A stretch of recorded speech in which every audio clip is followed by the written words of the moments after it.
사순절을 맞이해서 하나님 말씀은 신약전서 마가복음 14장 32절로 40절까지 말씀 함께 보겠습니다.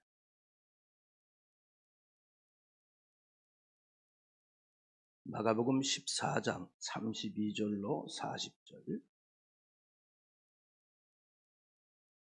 예수님께서 십자가 순환을 겪기 바로 전날 밤 겟셋마네에서 마지막 기도를 하시는 장면입니다.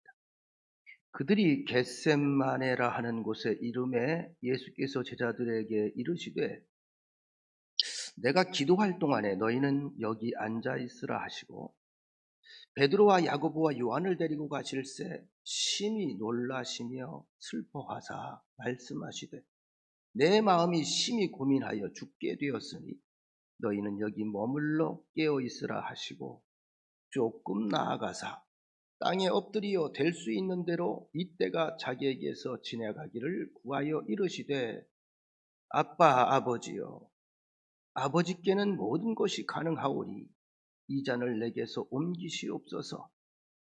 그러나 나의 원대로 마시옵고 아버지의 원대로 하옵소서 하시고 돌아오사 제자들이 자는 것을 보시고 베드로에게 말씀하시되 시몬아 자느냐 네가 1시간도 깨어 있을 수 없더냐 시험에 들지 않게 깨어 있어 기도하라. 마음에는 원이로되 육신이 약하도다 하시고 다시 나아가 동일한 말씀으로 기도하시고 다시 오사 보신즉 그들이 자니 이는 그들의 눈이 심히 피곤함이라.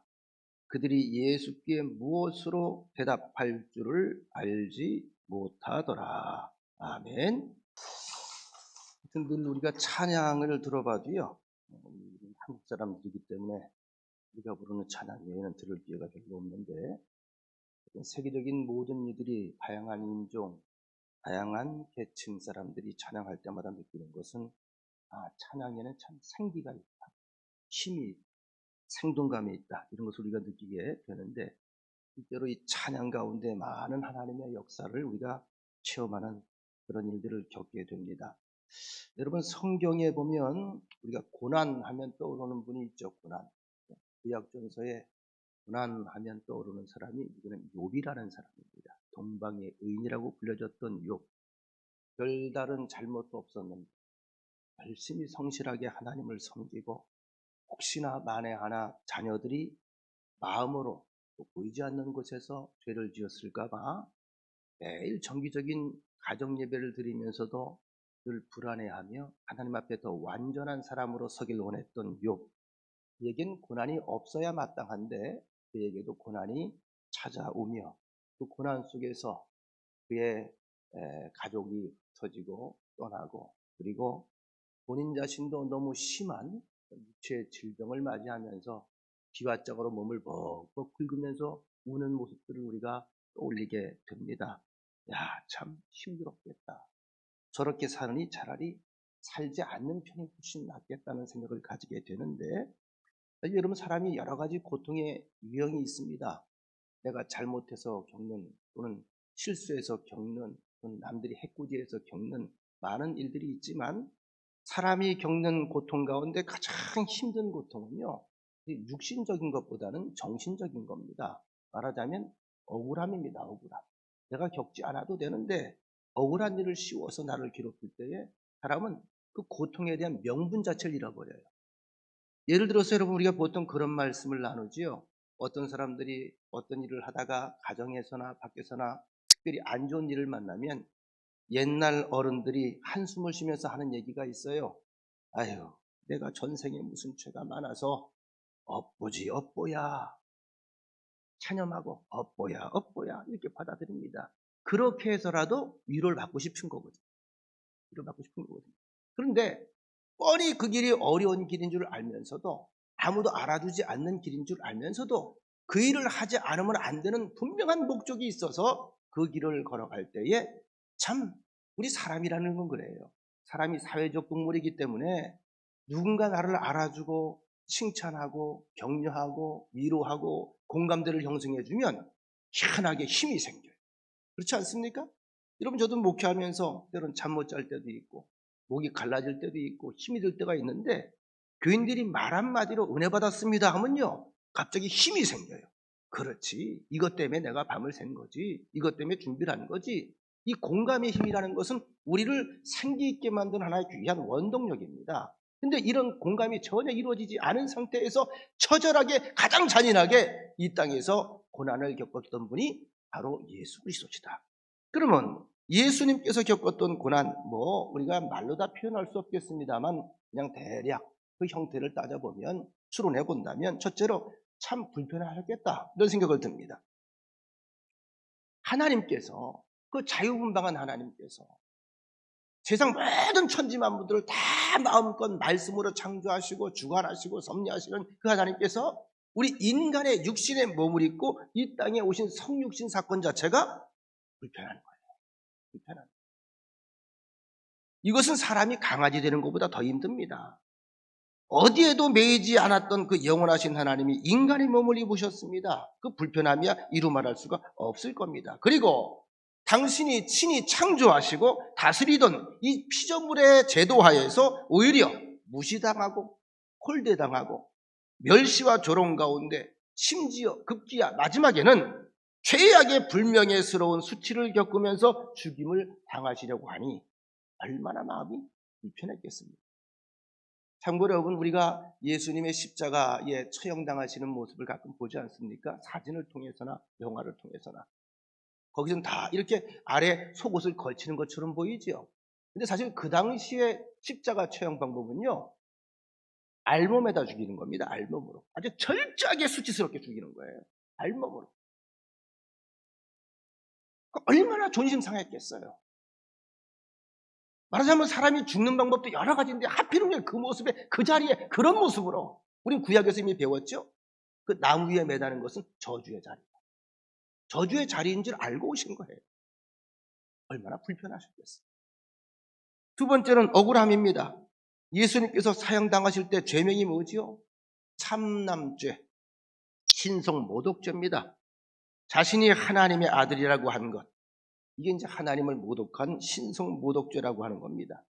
무너진 성전을 사흘 만에 다시 짓겠다, 이것도 신성모독죄입니다. 그런데 우리는 알지요.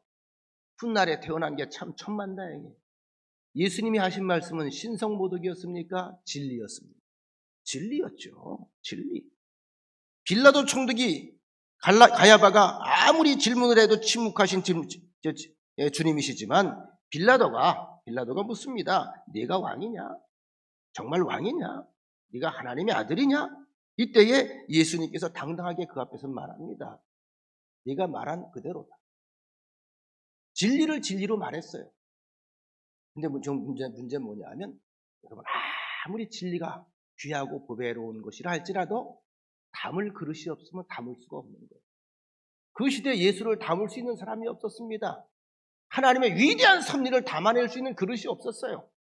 오늘도 하나님께서 그런 그릇을 찾는다고 저는 확신합니다. 믿음의 그릇들을 찾는 거예요. 그 그릇 위에 하나님의 놀라운 예언과 축복과 하나님의 행복과 하나님의 놀라운 미래지향적인 역사가 담기게 되는 줄로 믿습니다.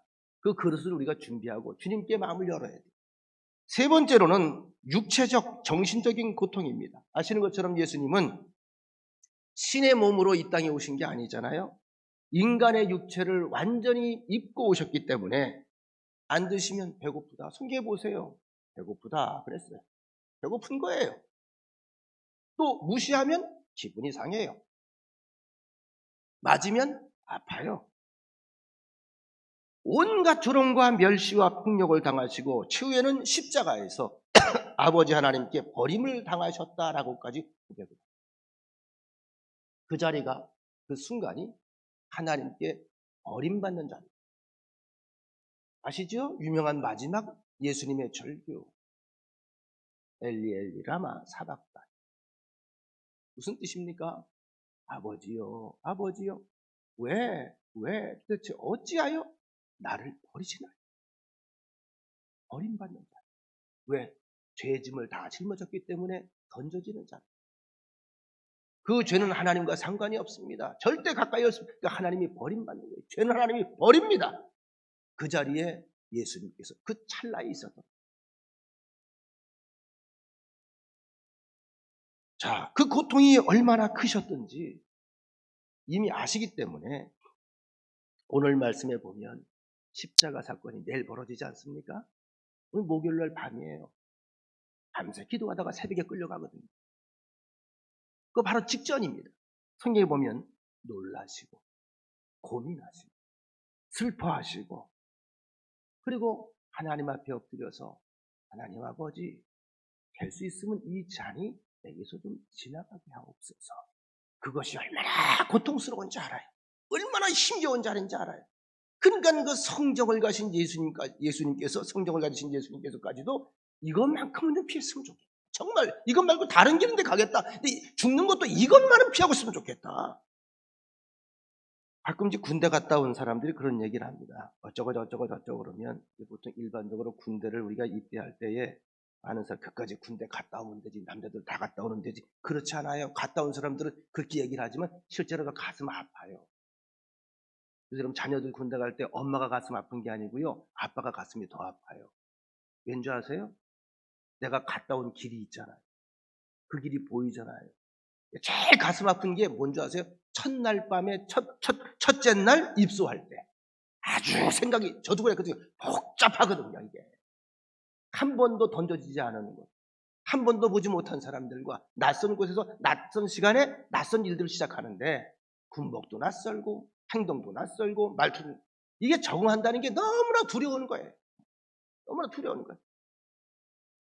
자, 오늘 중요한 것은 결국은 예수님께서 행하신 이 모든 고통들, 그리고 하나님께서 부여하신 그 길, 고통스러운 줄 알면서 그 길을 선택할 수밖에 없었다. 근데 이 모든 것의 핵심, 목적은 어디 있었다? 바로 나를 살리기 위함이었다. 우리가 산 것은 저절로 산 게 아니에요. 반듯한 대가가 있었습니다. 시원한 대가가 있었습니다. 히브리서 2장 18절에 보면 그가 시험을 받아 고난을 당하셨은즉 시험 받는 자들을 능히 도우실 수 있느니라. 그가 시험을 받아 고난을 당하셨은즉 시험 받는 자들을 능히 도우실 수 있느니라. 무슨 얘기죠? 이미 개척자예요. 예수님께서 그 길을 다 겪으셨기 때문에 우리가 그 길을 겪을 때 그 다음에 사는 길이 뭔지, 얼마나 힘든지 이미 다 헤아리고 계시다는 거예요. 중요한 것은 누구보다 나를 잘 알아야 나를 도울 수 있지요. 여러분 안 그렇습니까? 나를 도울 수 있다는 사람은 누가 나를 도와요? 나를 잘 알아야 나를 도울 수 있는 거예요. 주님은 나 자신이 내 스스로를 아는 것보다 더 나를 상세하게 알고 계신 분이다. 이 고백이 여러분들에게 있기를 축원합니다. 다윗이 이런 고백하잖아요. 다윗이 그 깊은 영성과 이런 고백. 삶의 체험을 보니까 자기가 자기를 모를 때가 있어요. 근데 하나님은 나를 꿰뚫어 보고 있어요. 내가 넘어지고 자빠지는데 끝까지 걷는 게 바늘을 붙잡고 때로는 기다리시고 야단을 치시고 때로는 환경을 통해서 나를 깨닫게 하시고 날보다 나를 더 잘 만들어 가십니다. 오늘 본문은 예수님께서 우리의 죄를 대속하시기 위해서 십자가 순환을 앞둔 시점에 제자들과 함께 겟세마네 동산에 오르셔서 고독하게 기도하는 그러한 장면이 소개되고 있습니다. 고통의 시간이었고 갈등의 시간이었고 정말 그 어느 때보다도 위로가 필요한 시간이었습니다. 그러나 정작 그동안 생사고락을 함께 했던, 여러분 보세요. 예수님의 제자들이 그의 가족과도 가까운 것 같아. 예수님과도 가까웠던 것 같아. 예수님과도 가까워졌잖아요. 3년을 같이 자고 같이 먹고 같이 굶고 같이 일하고 가족처럼 떨어질래 떨어질 수 없는 그렇게 사랑을 한 몸에 받았던 제자들이 그 가장 위기의 순간, 예수님이 가장 힘들어했던 그 절박한 그 시간엔 한 명도 깨워서 기도하는 사람이 없었고 잠들어 있었다. 이 모습을 보면서 우리 마음이 좀 아픕니다. 그런데 그 한심한 제자들의 모습을 보면서 내 마음이 아파오는데 한편 이 생각이 들어요. 그 제자의 무리 속에 내가 보이는 겁니다. 남의 얘기가 아니에요. 잠든 그 제자가 바로 나구나. 지금은 어떻습니까? 요즘 생활을 돌아봐도 마찬가지잖아요. 주의 일 때문에 밤을 샙니까, 우리가? 하나님의 이름으로 우리가 웁니까? 하나님의 이름으로 가슴을 치면서 안타까워하는 일이 있나요? 근데 세상 일이 좀 터져봐요. 밤을 새지요. 가슴을 치지요. 통곡을 하죠. 하나님 나라를 위해서 이렇게 한 적이 있단 말이에요. 그러니까 그이들이나 우리들이나 똑같은 거예요. 좀 조심스럽긴 합니다만 요전에 한 후배 목사님이 계셨는데 3년 전에 어렵게 교회를 개척을 해서 자립을 위해서 고군분투하는 중에 교회가 빨리 부흥이 되나요, 요즘에? 안 되죠. 거기 이제 코로나까지 터진 거예요. 모일 수가 없는 거예요. 그래서 10%, 처음에 10% 모이라고 그랬죠? 거리두기에서 10% 들어와 앉게 하니까 2명밖에 못 앉는데, 그 교회가. 개척교회니까. 이제 3년이 흘러왔죠. 사례비도 받을 길이 없잖아요. 뭐 교인이 있어요. 교인은 한 10명이 안 되는 것 같은데, 그 교인들끼리 똘똘 뭉쳐서 애를 써보지만 잘 되질 않잖아요. 그리고 사모님이 좀 식이병이 돼갖고 매일 병원을 들어가고 일주일에 함께 목회를 못해요.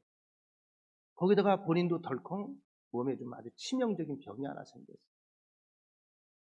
교인들에게 차마 말을 못하겠다는 거예요. 왜?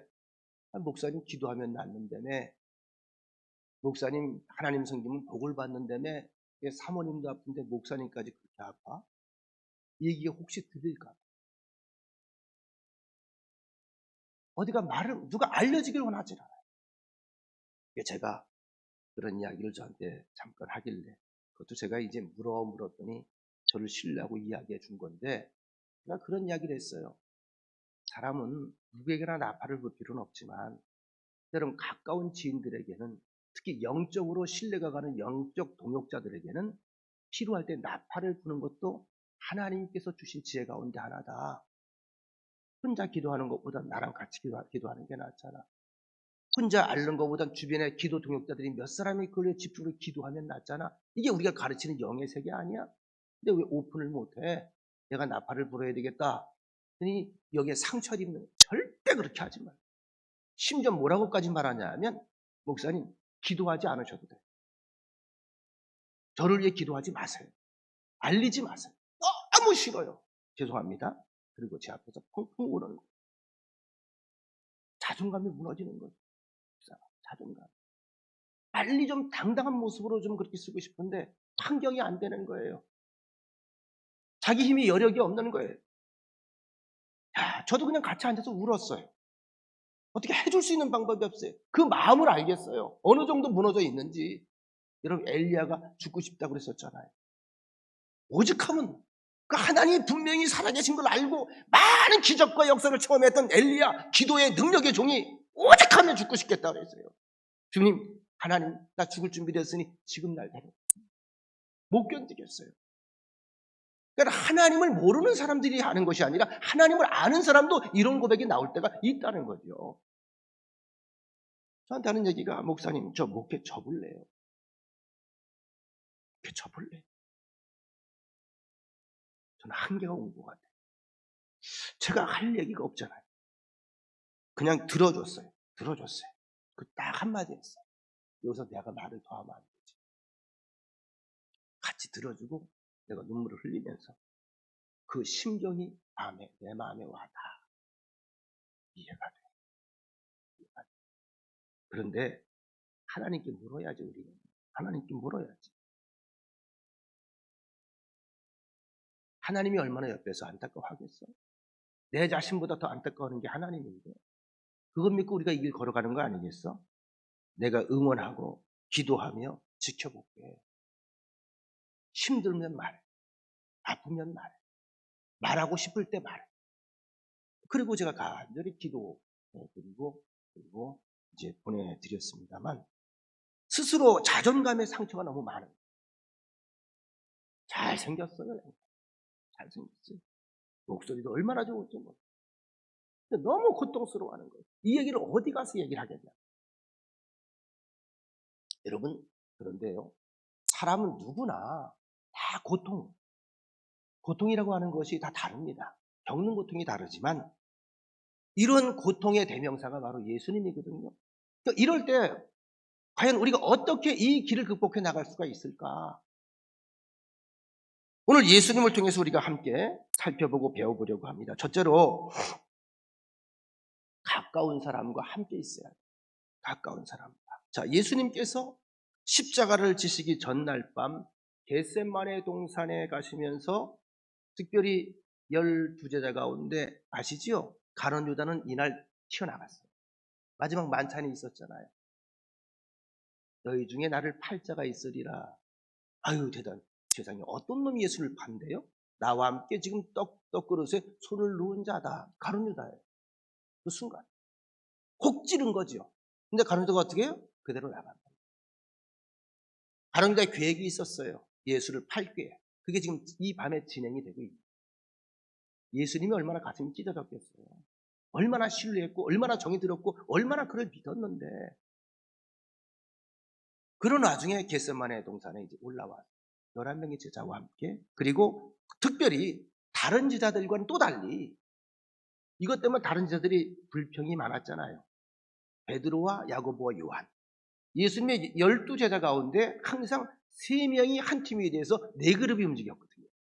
그런데 베드로와 야고보와 요한은 항상 특별한 시간에 특별한 장소에 특별한 일을 하실 때 특별한 것을 결정할 때 꼭 데리고 가셨어요. 다른 제자들이 불평이 많았어요. 편애한다고. 자, 이들을 왜 지금 여기 데려오셨을까? 우린 보통 이 동양인의 문화권이라고 하는 것이요. 우리가 좀 수치스러운 일, 고통스러운 일, 이런 일을 겪게 되면 누구한테 안 보이려고 그럽니다. 왜? 체면 문화가 중시되기 때문에. 근데 예수님께서는 이들을 데리고 갔어요. 어떤 의도가 있었죠. 우리와 똑같은 육체를 입고 이 땅에 오신 분입니다. 그래서 예수님도 사람의 성정을 가지셨어요. 다시 말하면 지금 그 어느 때보다 외로웠던 겁니다. 힘에 겨웠던 겁니다. 갈등 속에 있었던 겁니다. 그 일을 위해서 오긴 왔지만 사람의 심정을 가졌기 때문에 두렵고 떨린 마음도 있었던 겁니다. 죽음 자체가 두려운 게 아니에요. 그 과정이 너무 싫은 거예요. 너무 수치스러운 거예요. 너무 모욕적인 거예요. 이런 상황의 찰나에 누군가의 위로를 받길 원하지 않으셨을까? 그래서 사랑하는 제자들과 함께 있고 싶어서 제자들을 친구 삼아서 그 고통의 밤을 함께 지내고 싶으셔서 그들과 동행하는 거예요. 그들이 특별히 예수를 위해 뭐 해줄 건 없어요. 그러나 예수님이 기도할 때 손이라도 한번 잡아요. 예수님이 기도할 때 같이 기도에 동참하고 예수님께서 울며 애쓸 때 옆에서 같이 눈물이라도 흘려주고 뭐 그런 사람, 그런 정도의 위로. 그래서 여러분 이 고통이라는 게 우정의 테스트입니다. 영국 격언에 좋은 일은 친구를 만들지만 좋은 말입니다. 좋은 일들은 친구를 만들어요. 좋은 일이 생기면 친구들이 모입니다. 그런데 역경은 친구를 시험한다. 역경이 생기면 내가 친구인 줄 알았던 사람들이 갈등을 느껴요. 같이 있어야 되나? 자기 희생해야 되니까. 아니면 모른 척 쌩깔까? 이때 남은 사람들이 진짜 친구다. 유명한 과학자였던 퀴리 부인도 말하기를 역경에 처할 때 우리들은 진정한 친구들의 숫자를 세어볼 수가 있다. 어려울 때 내 친구가 몇 명인가를 확인하게 됩니다. 잠언서 17장 17절에 보면 친구는 사랑이 끊어지지 아니하고 형제는 위급한 때를 위하여 낳느니라. 그러니까 내가 정말 위기를 만났을 때 우리가 그때에 참 친구를 구별해낼 수가 있다는 의미입니다. 제2차 2차 대전이 남긴 감동적인 일화 하나가 있어 소개를 합니다. 미국의 같은 마을에 살던 친구 2사람이 전쟁에 이제 징집이 되었습니다. 같이 훈련을 받고 공교롭게 같은 부대에 배치가 되어서 같은 전선에서 싸우게 됩니다. 그런데 어느 날 작전 도중에 한 친구가 참호에 나갔다가 갑자기 기습 공격을 받는 바람에 뒤로 후퇴를 하지 못하고 거의 고립이 돼버립니다. 자, 바깥에서는 안타까운 거예요. 이 친구는 그대로 죽는 거예요. 고립이 됐어요. 모두 지켜보고 발을 동동 구르고 있는데 이때 한 친구가 뛰쳐나가요. 뛰쳐나가. 분대장이 막습니다. 지금 가면 이미 늦었다. 가면 너도 죽는다. 그래도 좀 가야 됩니다. 이 친구가 뛰어나가요. 분대장의 시선이 다른 데로 쏠린 틈을 타서 재빨리 친구가 고립된 곳을 향해서 쫓아나가 달려갑니다. 마침내 그 친구를 부축을 해서 자기의 본부로 끌고 낮은 포복으로 막 끌고 와요. 오는 와중에 너무 많은 피를 흘려서 친구는 죽습니다. 이걸 보고 분대장이 야단을 칩니다. 와라. 내가 살릴 수 없었지. 네 친구는 이미 죽었다. 그리고 너도 지금 크게 상처를 입어서 죽을지도 모른다. 왜 명령을 불복종하느냐? 이게 도대체 무슨 의미가 있느냐? 이때 그가 분대장을 바라보면서 이런 말을 남깁니다. 분대장님, 제가 친구를 구하기 위해 포탄을 들고 참으로 달려갔을 때 내 친구가 나를 보는 순간에 이렇게 말했습니다. 그래, 다른 사람은 몰라도 자네는 올 줄 알았어.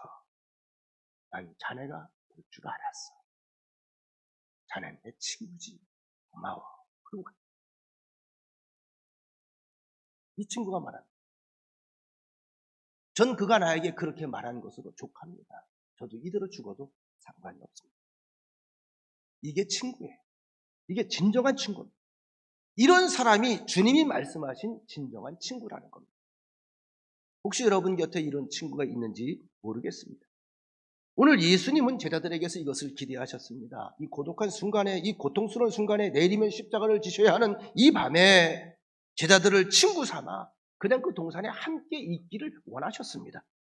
그런데 제자들은 그 친구 역할을 제대로 감당하지 못했지요. 제자들의 모습을 보십시다. 37절. 돌아오사 제자들이 자는 것을 보시고 40절. 또 다시 오사 보신즉 그들이 자니 이는 그들의 눈이 심히 피곤함이라. 잠시 32절로 34절을 한번 확인해 보십시다. 그들이 겟세마나라 하는 곳에 이름에 예수께서 제자들에게 이르시되 내가 기도할 동안에 너희는 여기 앉아 있으라 하시고 베드로와 야고보와 요한을 데리고 가실새 심히 놀라시며 슬퍼하사 말씀하시되 내 마음이 심히 고민하여 죽게 되었으니 너희는 여기 머물러 깨어 있으라 하시고 조금 나아가사. 이 광경이 여러분 머릿속에 그려지시나요? 그려지죠? 그리고 뼈를 깎는 듯한 절박한 기도, 땀이 변하여 핏방울이 되기까지 한 기도가 이 기도 아닙니다. 땀이 막 쏟아지다가 너무 땀이 많이 쏟아지면 나중엔요 소금덩어리가 나와요. 그렇게 기도하신 거예요. 그렇게 절박하게. 그리고 큰 결심을 하고 기도 후에 제자들에게 돌아오십니다. 37절. 돌아오사 제자들이 자는 것을 보시고 베드로에게 말씀하시되, 수제자잖아, 수제자 베드로가. 시몬아 자느냐? 내가 1시간도 깨어 있을 수 없더냐? 시험에 들지 않게 깨어 있어 기도하라. 아마 베드로에게 지금 하신 말씀으로 보아서 예수님께서 그 밤새 한 번, 두 번, 세 번 절박한 기도를 하면서 새벽까지 그가 기도를 하실 때 베드로가 잠깐이라도 좀 깨서 기도하는 소리를 좀 들으시길 원하셨던 것 같아요.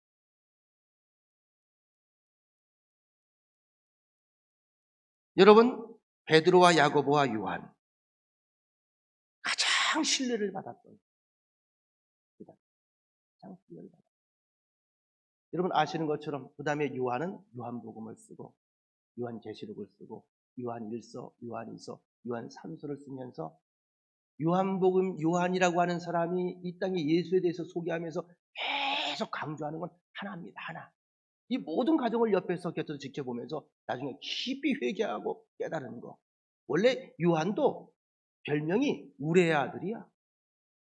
우레 애들. 우레가 조용해 시끄러워요. 다시 말하면 다혈질이었고 아주 거칠고 이런 사람입니다. 이런 과정을 겪으면서 요한은 훗날 사랑의 사도로 별명을 가지게 됩니다. 유명한 이야기가 있잖아요. 유일하게 거의 100세 가깝게 그 당시에 장소에서 순교를 직접 당하지 않고 나는 끝까지 물론 단모섬에 무슨 그가 고립을 당하고 유배도 당하고 했지만 어쨌거나 직접적으로 순교당하지는 않았으니까요. 그리고 제일 마지막에 그가 다 늙어서 임종 직전에 제자들이 강단에 부축을 해서 한 말씀만 좀 해주십시오. 한 말씀만 해주십시오. 그랬더니 와서 딱 한마디 하고 갔다는 거 아니에요. 여러분, 사랑하십시오. 사랑하십시오. 예수의 행적과 예수의 마지막 죽음을 통해서 요한이 확실하게 깨달은 건 하나입니다. 하나님 나를 이처럼 사랑하사. 이게 요한복음 3장 16절에 나오잖아요. 그래서 하나님이 세상을 이처럼 사랑하사, 하나님이 나를 이처럼 사랑하사 독생자 예수를 주셨습니다. 이는 저를 믿는 자마다 멸망하지 않고 모두 구원을 받게 하기 위함이다. 요한은 평생 이 복음을 전하다가 주님 나라 가게 됩니다. 오늘 이 기도는 예수님은 분명히 평소와의 모습이 아닙니다. 평상시의 기도가 아닙니다. 평소에 제자들에게 크게 의지하는 분이 아니에요. 그렇잖아요? 늘 예수님이 해결사였지 제자들이 뭘 해줬습니까? 그런데 그럼에도 불구하고 이 순간만큼은 그들이 곁에서 이런 모습을 함께 느끼며 곁에서 기도하는 것만으로도 위로를 좀 삼고 싶으셨던 겁니다. 자, 인간적으로 조금만 관계성이 있고 조금만 눈치를 봐주고 조금만 무언가 그 사람의 배려를 해도 예수님 곁에 있을 수 있었는데 어쩜 제자들이 이렇게 싸가지가 없을까? 이렇게 눈치가 없을까?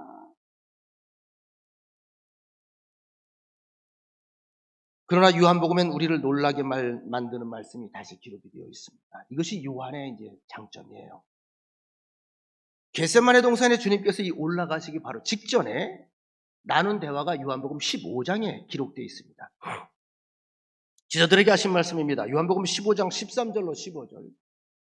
사람이 친구를 위하여 자기 목숨을 버리면 이보다 더 큰 사랑이 없나니, 사람이 친구를 위하여 자기 목숨을 버리면 이보다 더 큰 사랑이 없나니, 너희는 내가 명하는 대로 행하면 곧 나의 친구. 이제부터는 너희를 종이라 하지 아니하리니 종은 주인이 하는 것을 알지 못합니다. 종은 왜 주인이 하는 것을 알지 못할까요? 하라는 대로만 일단 해야 되기 때문에. 너희를 친구라 하였으니 내가 내 아버지께 들은 것을 다 너희에게 알게 하였습니다. 주인과 종의 관계가 아니라 이제는 어떻게 해요? 인격 대 인격의 관계로 우리가 관계성이 바뀌었다는 거예요. 그래서 예수님께서 제자들에게 들려주신 모든 말씀은 너희가 정말 친구로 내가 생각을 하기 때문에 내 아버지의 이야기를 너에게 다 들려주었다. 내가 아는 것은 너희가 다 아는 바와 같다. 다시 말하면 난 너희의 친구야. 내 아버지에 대해서 다 알아.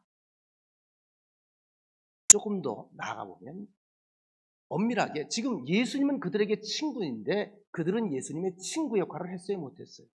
못했죠. 근데 여러분 이걸 아셔야 돼요. 지금 보니까 괘씸해요. 제자들이. 서운해요. 한심해요. 화가 나요. 근데 예수님께서 그들을 위해서 끝까지 친구로 남으셨습니까? 아니면 그들을 포기하셨습니까? 친구로 남으셨죠. 이게 쉽잖아요. 친구를 위해 목숨을 버리잖아요. 날 알아주든 알아주지 않든. 훗날 제자들이 이것 때문에 두서지는, 이게 사랑이었구나. 나를 사랑했구나. 근데 왜 죽을 수밖에 없었느냐? 나중에 깨달았죠. 이 자리가 내가 죽어야 될 자리에 대신 이분이 죽으셨구나. 그래서 내가 살았구나. 이것이 아버지의 뜻이었구나. 그래서 우리 친구라고 말씀하셨구나. 참 귀한 말씀을 다시 한번 우리가 지금 깨닫게 되는데, 우리가 우리 인생에서 아무리 폭풍우와 먹구름을 경험한다 할지라도 내가 정말 신뢰하는 사람과 애정의 관계를 가질 수 있다면, 그리고 내 주변에 내가 무슨 얘기를 해도 내 마음속의 얘기를 받아주고 함께 할 수 있는 가까운 사람 몇 명만 있다면 인생의 어떤 폭풍우라도 뚫고 나갈 수 있는 힘을 가지는 게 사람입니다. 우리 인생은 홀로 걷기엔 너무 고독해요. 주변에 좋은 친구 있습니까? 얼마나 있습니까? 그러면 방법이 있어요. 여러분이 먼저 좋은 친구로 살고. 이것이 예수님께서 우리에게 부여하시는 사명입니다. 교회는 세상의 친구가 되어줘요. 교인들은 세상 사람의 친구가 되어줘야 돼. 기꺼이 친구가 무엇인지, 친구의 사랑이 무엇인지 이걸 삶을 통해 보여주는 것이 바로 크리스찬들에게 주어진 사명입니다. 이런 좋은 친구들을 제일 만나기 쉬운 데가 어딜까? 그래도 교회가 나. 뭐 교회가 어쩌니 저쩌니 떠들고 뭐 교회가 타락했니 뭐 어쩌니 떠들어도 그래도 교인들이 나요. 제가 볼 때는. 응? 교인들이 그래도 나요. 하나님 의식하고 하나님 생각하고 가슴 아파하고 전 세계의 모든 난민지대에 여러분 90% 이상은 다 기독교인들이에요. 거기 갈 이유가 없어요. 자기 생 털어가지고 거기 갈 이유가 없다고요. 왜 갑니까? 하나님 사랑 깨닫고 가는 거 아니겠어요? 세상 사람들이 볼 땐 골빈 짓입니다. 얼마나 돈 가지고 할 일이 많은데. 고난 속에서 내 곁에 있어주는 주님. 이 주님이 바로 나의 친구다. 이제 주님께서 우리에게 말씀을 들려주신 목적이 있을 거 아니에요? 너희도 이와 같이 하라. 또 한 가지, 우리가 이 고통을 이겨내는 방법 가운데 하나는 가까운 사람과 함께 하는 게 참 중요하지만 이것도 잘 마음대로 안 될 때가 있어요. 왜? 사람은 다 한계가 있어요. 한계가 있어요. 아무리 사랑하는 사람도요, 따라가는데도 한계가 있고요. 이해하는데도 한계가 있고요. 참는 것도 한계가 있어요. 그렇게 만들어졌어요. 우리 인간들은요. 때로는 우리가 어떤 목적을 가지고 사람을 위로하려고 접근을 하는데 오히려 내가 상처를 입힐 때가 있어요. 제가 조금 아까 한 목사님 이야기를 했죠. 자기 상처 입기 싫다. 기도도 하지 말래. 누가 알면 저 사람 어쩌고 저쩌고 할까 그게 싫다는 거야. 그 전에 많은 안 좋은 얘기를 들었더라고요. 네가 어디 잘 되나 보자. 이런 얘기. 가장 힘들었어요. 네가 교회 꼴이 되나 보자. 이런 얘기. 이 얘기가 지금 빨리 일어설 수 없으니까 계속 메아리 쳐서 내 가슴을 때리는 거라. 이건 이젠 호의적으로 말을 해도 두려운 거예요. 상처가 될까. 이해가 되시죠? 반대로 내가 남들에게 상처를 받는 경우도 있습니다. 그 실례가 바로 욥의 경우잖아요. 욥의 친구 3명 절친이 그가 완전히 가문이 다 아주 초박살이 났을 때 그의 자녀들도 다 죽고 그의 부인도 가출해 도망을 나가고 저주를 받고 혼자 다 부서진 집에서 혼자 기와장을 긁고 개들이 와서 헌대를 핥을 때 사람 몰골이 꼴이 아니잖아요. 이게 지옥이지 뭐가 지옥입니까? 그런데 3명의 절친들이 이 얘기를 듣고 먼 곳에서부터 급격하게 달려오잖아요. 빠른 속도로. 여기까지는 좋아요. 그런데 와서 욥을 위로한다고 많은 말을 하는데 어떻게 욥이 위로를 받았어요? 오히려 더 고통스러워했습니다. 그렇죠? 욥의 친구들은 의도는 좋은데 욥의 입장에서는 이것이 너무 고통스러워요. 자, 이럴 때 우리가 어떻게 해야 됩니까? 어디로 가야 됩니까? 어떤 태도를 취해야 됩니까? 자, 오늘 주님이 취한 태도가 나옵니다. 35절. 조금 나아가사 땅에 엎드려 될 수 있는 대로 이때가 자기에게서 지나가기를 구하여 이르시되 아빠 아버지여 아빠 아버지여. 제자들에게 위로를 구했습니다만 결국은 주님은 누구 앞에 갔죠? 하나님께, 아버지한테. 아버지한테. 사람은 한계가 있어요. 그러나 한계가 있어도 우리가 할 수 있는 또 힘이 있어요. 그것까지는 하되 거기서 모든 게 해결되지 않는다는 거죠. 제자들이 잠들어 있습니다. 예수님 입장에서는 실망이 컸겠죠. 그러나 좌절하지 않습니다. 예수님께서 그때 무릎을 꿇고 기도하기 시작한 겁니다. 누굴 찾았어요? 아버지를 찾으셨죠. 예수님의 기도는 이렇게 시작이 됩니다. 이 기도가 굉장히 인상적인데 36절에 보면 이르시되 아빠 아버지요 아바 아버지요 아버지께서는 모든 것이 가능하오니. 자, 좀 그럼 연세가 드신 분들은 좀 징그러울 수 있겠지만 한번 해봅시다. 아빠 따라해 보세요. 아빠. 어떻게 좀 어울려요? 좀 약간 징그러워요. 좀 쑥스럽죠? 아버님 해야 되는 거예요. 아빠, 아버지. 아빠. 왜 이런 표현을 썼을까? 지금 예수님은 이 순간만큼은 어른이 아니라 정말로 어린아이의 심정으로 돌아가는 거예요. 어린아이. 아빠, 아빠, 아빠 대신. 여러분, 아버님 조금 멀잖아요. 그죠? 아버지 조금 멀잖아요. 아빠, 아주 어린아이가 떨어질 수 없는 사이에 어린아이가 부르는 모습 아닙니까? 우리 자녀들이 보세요. 어릴 땐 다 아빠, 아빠, 아빠 하잖아요. 근데 애들이 조금 크면 어느 순간에 아버지 그래요. 아버지.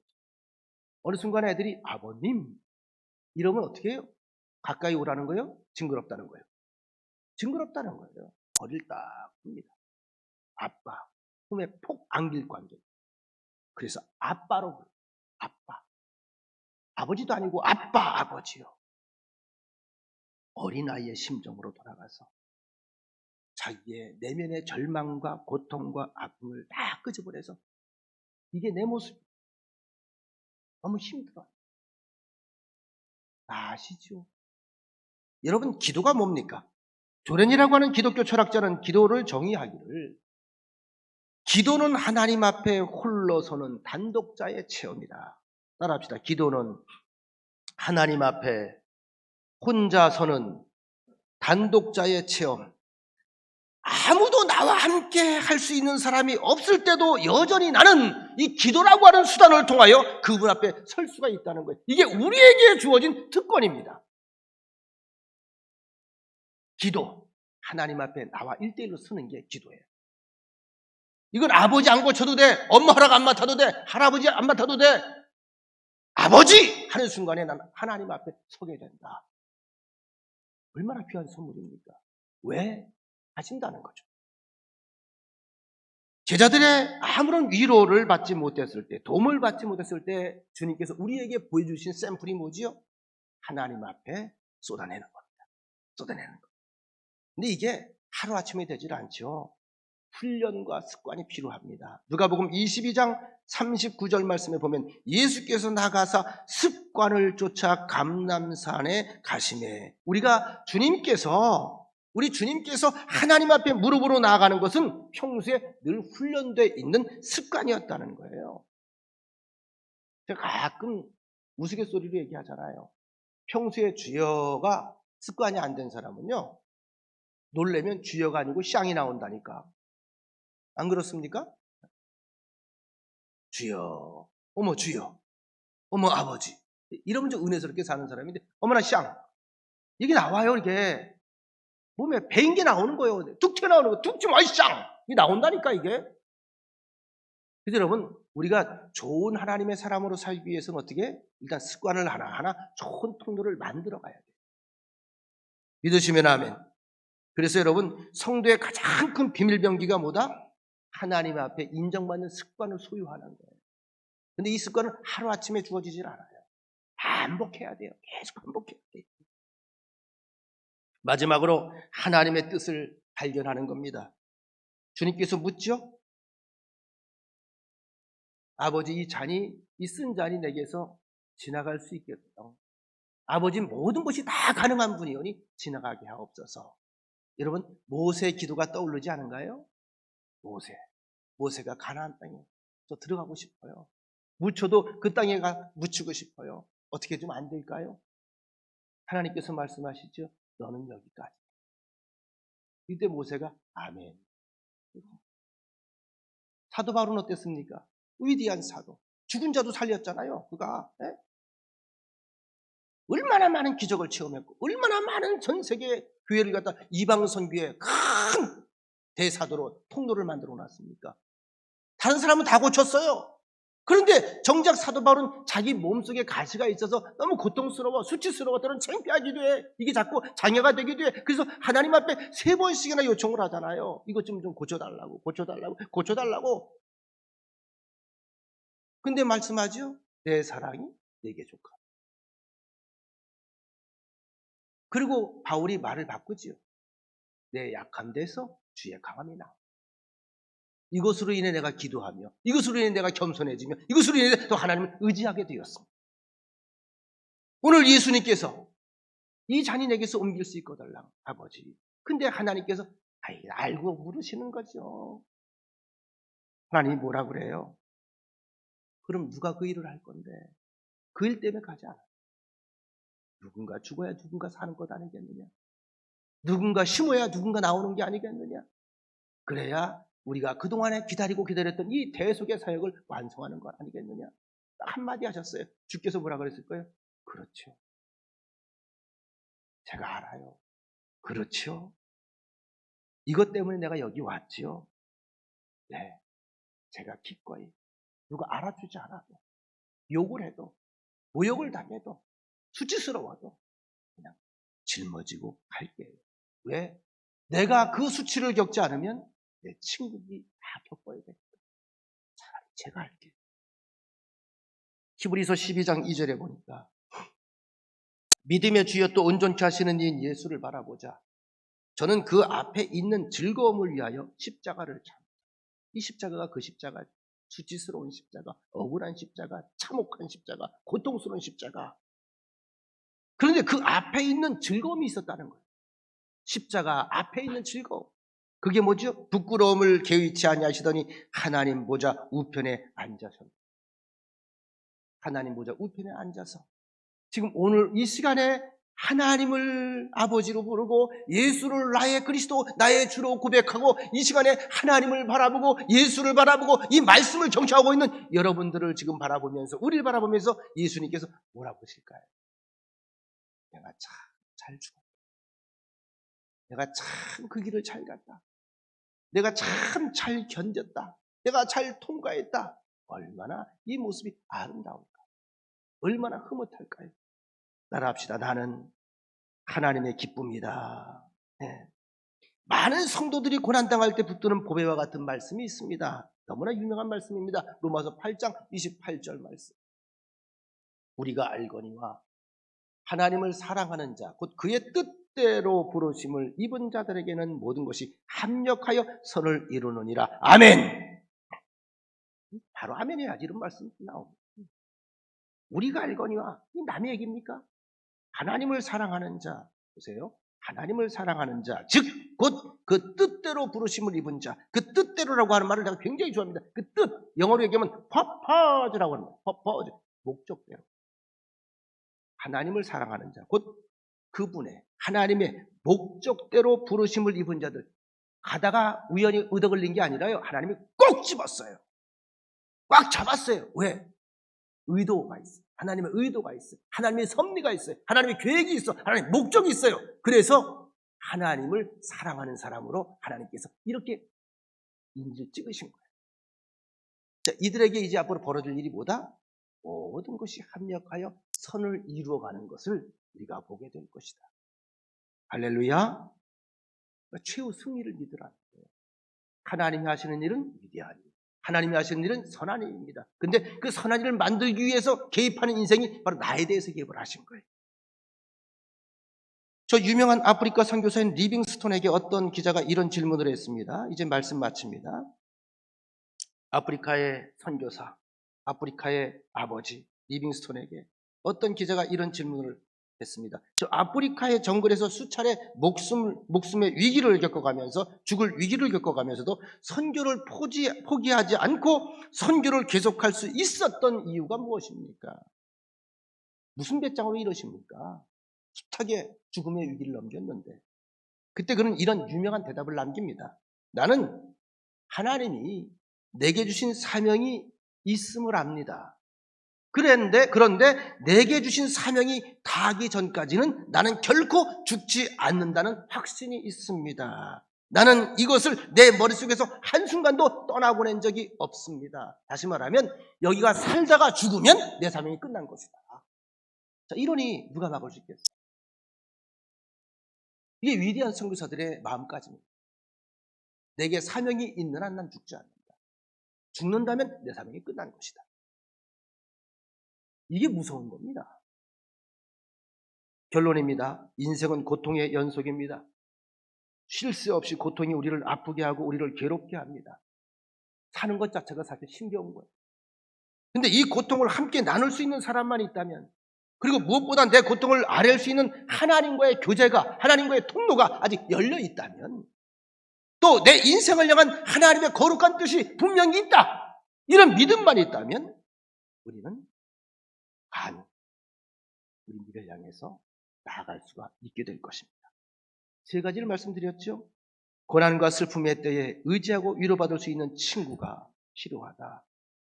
친구를 찾기 전에 내가 평소에 먼저 친구가 내 곁에 사람 한계 있는 사람들이 있다 할지라도 우리가 하나님 앞에 무릎 꿇고 도움을 청할 수 있는 믿음, 이것이 우리가 세상 사람들에게 보여주고 들려주고 그리고 깨닫게 해줘야 되는 그런 통로입니다. 우린 축복의 통로입니다. 우린 기적의 통로입니다. 우린 역사의 통로입니다. 왜? 하나님이 그렇게 통로를 삼으셨기 때문에. 그러기 위해서 어떻게 해요? 좋은 습관, 하나님께 나가는 좋은 습관들을 자꾸 내 것으로 가져가야 된다. 고통 속에서 나를 향한 하나님의 선하신 뜻을 발견하고 하나님의 그 거룩하고 위대한 뜻이 여러분의 삶 속에서, 우리의 현실 속에서 아름답게 열매 맺게 되기를 주의 이름으로 간절히 축원합니다. 좋으신 하나님, 귀한 말씀 함께 나눴습니다. 이제 깨달았사오니 듣고 깨달은 대로 또한 우리도 심게 하여 주옵소서. 예수님의 이름으로 기도합니다. 아멘.